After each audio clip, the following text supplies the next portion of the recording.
नमस्कार। आइए सुनते हैं ज्येष्ठ मास महात्म्य अध्याय 21 निर्जला एकादशी व्रत वर्णन। दत्तात्रेय जी कहने लगे कि हे राजन सुनिए, मैं विधि पूर्वक एकादशी व्रत को कहता हूँ। हे राजन, दसवीं के दिन प्रातःकाल उठकर शौच विधि से निवृत्त होकर काष्ठ की दातुन को त्याग कर पके हुए पत्तों से दांतों को शुद्ध करें।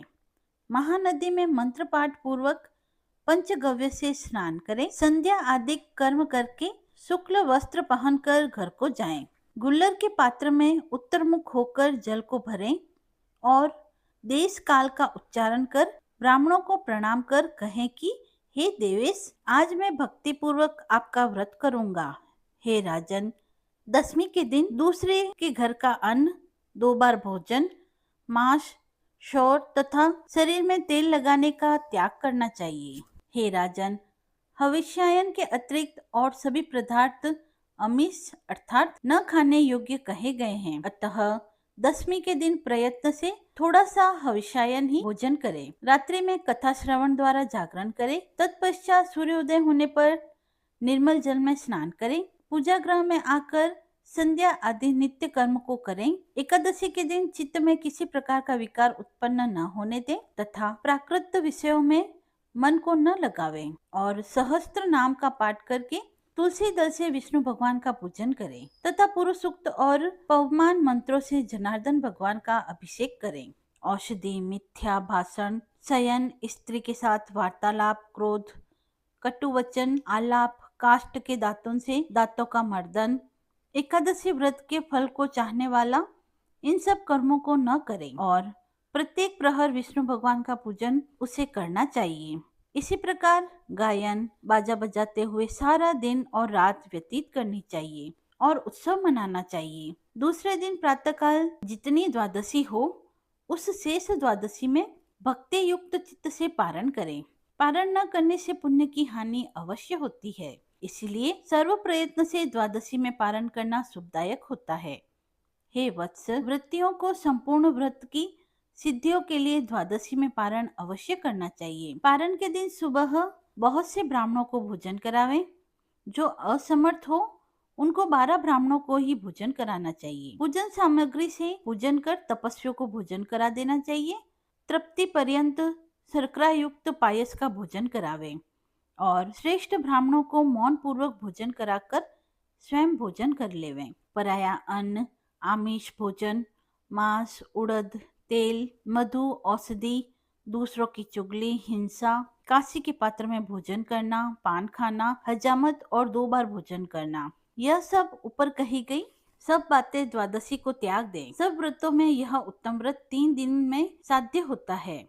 हे राजन, एकादशी के दिन भोजन नहीं करना चाहिए और अन्न का तो सर्वथा त्याग कर देना चाहिए। एकादशी को अन्न खाने से नरक में जाना पड़ता है। द्रव्य, जल, लवण जहाँ अग्नि में प्रकोप जाते हैं वहाँ उसी को लवण कहते हैं।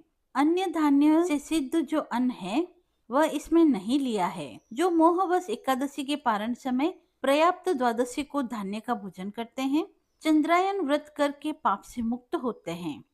हे राजन, जो तुमने पूछा उसका उत्तर मैंने तुमको दिया। राजा पुलिंद कहने लगे, हे तात, परम अद्भुत जो रहस्य कहा है उसके अनुष्ठान के लिए मुझ में शक्ति नहीं है, क्योंकि मेरा शरीर अत्यंत जर्जर हो गया है।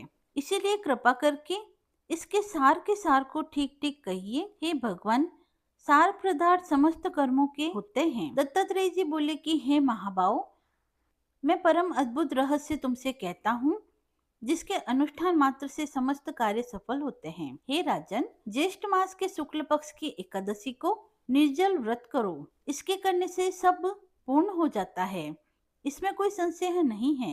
राजा पुलिंद बोले कि हे दत्तात्रेय जी, ज्येष्ठ मास की एकादशी निर्जला क्यों हुई? दत्तात्रेय जी कहने लगे कि हे राजन, प्रथम राजा प्राचीन वरही ने एकादशी के दिन संपूर्ण व्रत जल रहित किया था, इसीलिए यह एकादशी जल वर्जित हुई। निर्जला नाम से प्रसिद्ध एकादशी पापों का नाश करने वाली कही गई है।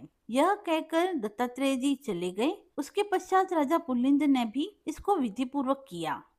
इसी एकादशी के अनुष्ठान मात्र से राजा पुलिंद दूसरे जन्म में प्रहलाद नाम से भगवान का श्रेष्ठ भक्त हिरण्यकश्यपु का पुत्र होकर उत्पन्न हुआ।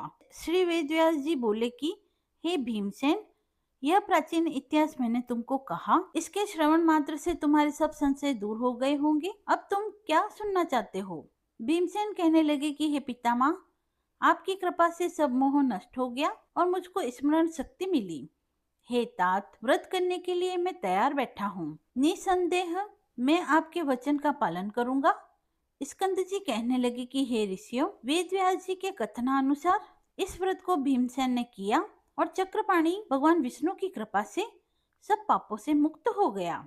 इति श्री ज्येष्ठ मास महात्म्य 21वां अध्याय समाप्त हुआ। यदि आपको यह पसंद आया हो तो कमेंट बॉक्स में जय श्री हरि लिखकर अपनी भक्ति को व्यक्त करें। वीडियो को अंत तक देखने के लिए कोटि कोटि आभार। मिलते हैं अगले वीडियो में, तब तक के लिए धन्यवाद।